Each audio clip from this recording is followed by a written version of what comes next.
Sunday, or Helios Day, or Shamash Day, the Lord's Day. Speaking of Lords, on Saturday we were discussing themes surrounding fraternity. We mentioned the Proto-Indo-European root for the word father, which is Peter.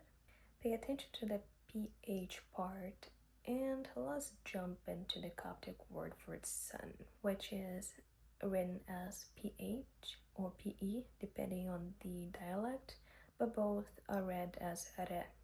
Re or Ra also is the ancient Egyptian word for the sun god or the sun. Take a look at the Coptic version. We can also see the ancient Greek influence. So the R sound is represented by the letter P. And in Russian, it's actually similar. So what your eyes looks like a letter P is actually the R. So let's take a look at the letter P, which derives from the Greek P or pi. By the way, the Portuguese word for father is pai. So there is a connection here. And the Greek P comes from the Phoenician pe,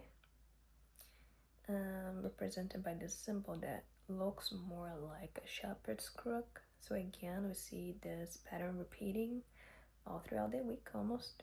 And then let's see here, and now their current letter representing the sound P or F looks more like our G letter. If you turn it upside down, it looks pretty similar to our G. So let's take a look at G, because it's the 7th letter, and we're closing the week, and the week has 7 days. So let's see if there is any sort of significance there. So a letter G comes from the ancient Greek letter gamma.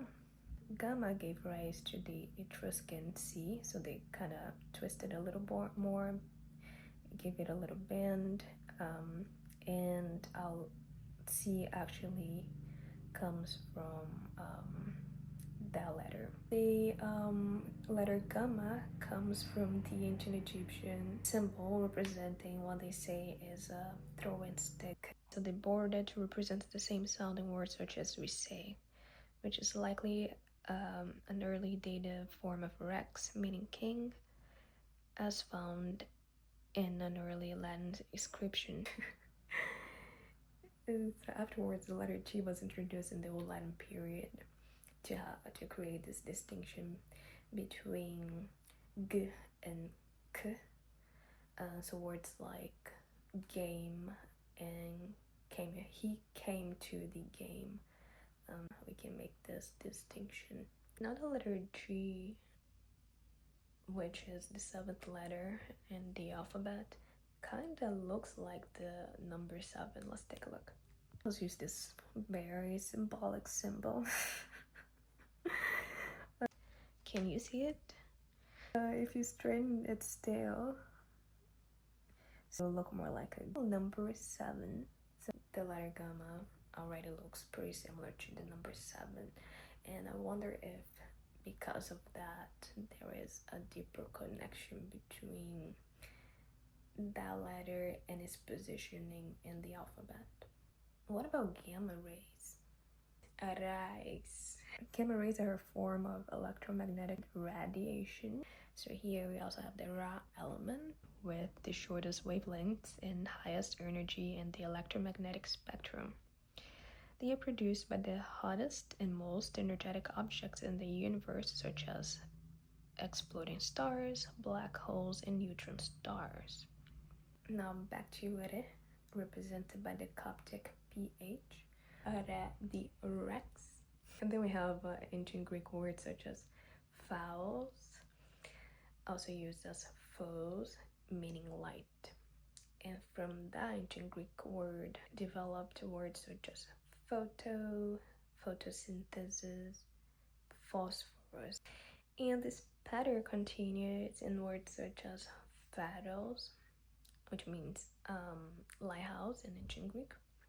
Phoebus, which was actually another name for Helios, the sun god. And speaking of Helios, the Greek name for Greece is actually Hellas. Is there a relationship? Now, phosphor is a chemical element represented by the letter P. And the word phosphorus actually originates from mythology, being a reference for Venus. So phosphor means light bringer. And nowadays, I guess the term light bringer is associated with Lucifer, which also is associated with the planet Venus. And there's also Prometheus, the character that steals fire from the gods. And then from phosphorus, the discovery of the element, we were able to invent matches. From fire, let's go to Latin focus, which means fire.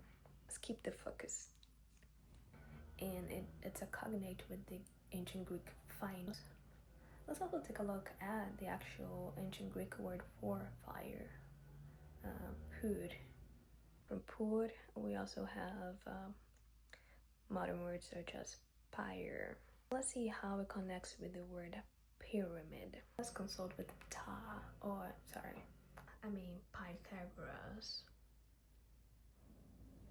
So in a classical element, fire is associated with the tetrahedron.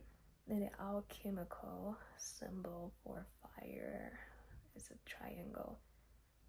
So let's take a look at pyramid. From ancient Greek pyramis, possibly from puros, here meaning wheat. Some historians believe that the pyramid was actually used to store wheat. And then we're talking about trigonometry and things like that.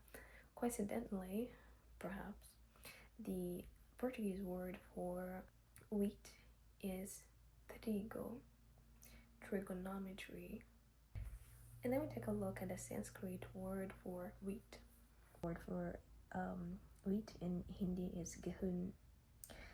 From Sanskrit, gaduma, I'm not sure if that's the right way to say it. That from Proto-Indo-Iranian, genduma, meaning wheat. Later reanalyzed as a native formation of go, I guess that god part, meaning earth here, and duma, smoke. And by the way, when you take a look at this go part, it leads us to gals, which I think that's where the word cow comes from. You see the g and the k sound, which means cattle. Now the word ophthalmos in ancient Greek means eye chamber, eye of a master, eye of heaven, later developed into an ophthalmology word. Speaking of eyes, let's take a look at the word for eye in ancient Egypt, dira. And that is somewhat similar to the Latin word gyrus, which means circle or to rotate. And of course, an eye is round. And you might have tried the Greek gyros, which is made with wheat. And from here, since you're probably using your eyes, I'd like to thank you for watching. This marks the end of our circle this week. Let's watch the watch closely as time goes round, as we move around the sun. I'll see you then. Happy Sunday.